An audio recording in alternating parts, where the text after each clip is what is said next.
High guys, welcome back to my YouTube channel. আশা কৰোঁ আপোনালোক সকলো ভালে আছে। মাজুলী যিখন সত্ৰ নগৰী বুলি কোৱা হয়, সেই সত্ৰ নগৰীত আমি 14-15 তাৰিখে আমি ৰাওনা হৈছিলোঁ মাজুলীলৈ। এতিয়া আমি 7:30 বাজিছে। 14 তাৰিখৰ 7:30 বজাত আমি মাজুলীত গৈ উপস্থিত হৈছোঁ। যিখন কমলাবাৰী সত্ৰ, তাত গেষ্ট হাউচ আছে। যিহেতু আমাৰ থাকিবলৈ ঠাই লাগে, আগতীয়াকৈ ছাৰে কণ্টেক্ট কৰি সেই গেষ্ট হাউচটো ৰাখিছিলে। সেয়ে আমি 7:30 তাৰ পাইছোঁগৈ আৰু ৰুমবোৰ ঠিক কৰালে। আমাৰ ল'ৰা ছোৱালীবোৰ নামি এজন এজনকৈ আহিছে আৰু সেই ৰাতিৰ দৃশ্যটো আপোনালোকক দেখুৱাবলৈ চেষ্টা কৰিলোঁ। আপোনালোকে চাব আৰু প্ৰথমৰ পৰা শেষলৈ মই ভিডিঅ'বোৰ আপোনালোকক দিবলৈ গৈ আছোঁ। আপোনালোকে সকলো ভিডিঅ'বোৰ চাব বুলি মোৰ আশা থাকিলে। আৰু এই ভিতৰতে তাতে তেওঁলোকৰ মেম আহি আছে। এজন এজনকৈ ল'ৰা ছোৱালীবোৰ ননমালৈকে মেম গাড়ীতে আছিলে। তাৰপিছত সত্ৰৰ ভিতৰলৈ সোমাই আহিলোঁ আৰু ছাইডৰ ফালে যিবোৰ ৰুম বনাই আছিলে, সেইবোৰ যিহেতু আমাক ভিতৰলৈ যাবলৈ দিয়া হোৱা নাছিলে, ৰুমবোৰ ঠিক কৰি আছে, তলা চাবিবোৰ আনিবলগীয়া হৈছে। সেইটো কাৰণে আমাক বাহিৰতে থিয় হৈ থাকিব দিছে। আৰু সত্ৰৰ যিটো ভিতৰৰ দৃশ্য, এইটো মই দেখুৱাবলৈ চেষ্টা কৰিছোঁ আপোনালোকক। আৰু ইয়াতে তেওঁলোকৰ ৰাস, তেওঁলোকৰ কিবা মহোৎসৱ পাতিলে এই ভিতৰতে পতা হয়। আৰু সেই বাহিৰৰ আমি ৰখি আছোঁ। আৰু ছাইডৰ ফালে যিটো ৰাস্তা আছে, সেইটোৱে আমাৰ গেষ্ট হাউচ হয় আৰু ভিতৰলৈ যাব লাগে। ছাৰ অহালৈকে পাৰ্মিশ্যন লৈ আমি বাহিৰতে ৰখি আছোঁ। চব বেগ লৈ মেলি ল'ৰা ছোৱালীবোৰ বহি আছে আৰু গীটাৰ লৈ আহিছে। তেওঁলোকৰ গান ষ্টাৰ্ট আমি কৰাৰ আগতে তেওঁলোকে বাহিৰতে ৰিহাৰ্চেল কৰিলেই আৰু ফটো উঠিলে, ভিডিঅ' ভিডিঅ' বনালে। যিহেতু তেওঁলোকে 5টামান বজাৰ পৰা ঘৰৰ পৰা ওলাই আহিছিলে আৰু মই উঠিছিলোঁ 6:30 বজাত। 6:30 পৰা আমি মাজুলীলৈ ৰাওনা হৈছিলোঁ আৰু 6:30 পৰা আমি ৰাতি 7:30 পাইছোঁগৈ। কমলাবাৰী সত্ৰত উপস্থিত হৈছোঁ। আৰু কুকুৰকেইটা যিহেতু আছিলেই, সত্ৰতে থাকে আৰু একো কৰা নাই, যেনিবা কাকো একো কৰা নাই। আৰু কিবা খাবলৈ দিব লাগে, সেয়া ষ্টুডেণ্টবোৰ তেওঁলোকে কিবা লৈ আহিছিলে, সেই টিফিনৰ পৰাই তেওঁলোকক উলিয়াই দি কুকুৰবোৰকে খাব দিলে। সেই দৃশ্যটো মই ৰাখিলোঁ কাৰণ ভাল লাগিছে। কুকুৰকেইটা আছে যদিও কাকো একো কৰা নাই।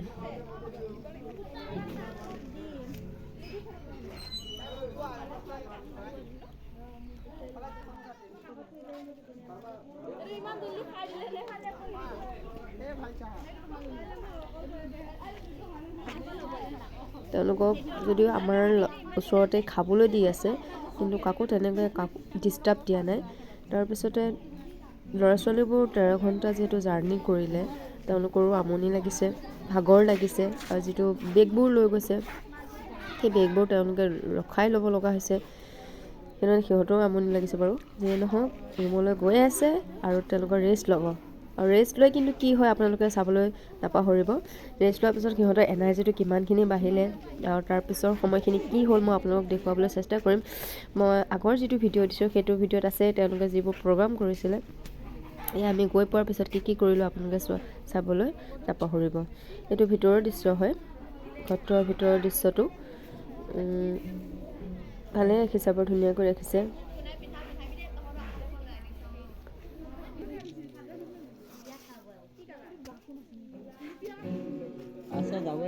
আমাক ভিতৰলৈ যাবলৈ দিলে, আমি এতিয়া ভিতৰলৈ গৈ আছোঁ। ভিতৰলৈ গৈ আমি ফ্ৰেছ হ'লোঁ। ফ্ৰেছ হৈ কথা বতৰা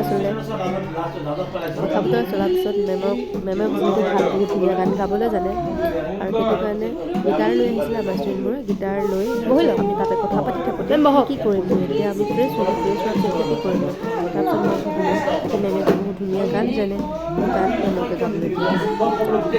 সেইটো বাৰু সেইকাৰণে আমি কি কৰিলোঁ, এটা ৰুম ল'লোঁ। যিটো চবৰে আছিলে ৰুম, এটা ৰুমত আমাৰ তিনিখনকৈ বেড দিয়া হৈছিলে আৰু সেই বেডতে সকলো দুজনকৈ আমি আছিলোঁ। আৰু সেইফালৰ ৰুমকেইটাত ছোৱালীকেইজনীয়ে তেওঁলোকৰ ভগাই দিয়া হৈছে আৰু তেওঁলোকে ফ্ৰেছ হৈছে। আৰু আমি ফ্ৰেছ হৈ আহিলোঁ। আহি মেলি ছাৰহঁতৰ ৰুমত বহি লৈ তাতে মেমৰ গানবোৰ শুনিলোঁ। আপোনালোকেও শুনিব, মেমে বহুত ধুনীয়া গান গাবলৈ জানে। সঞ্জনা মেম হয় আছামিছৰ, বহুত ধুনীয়া গান গায়।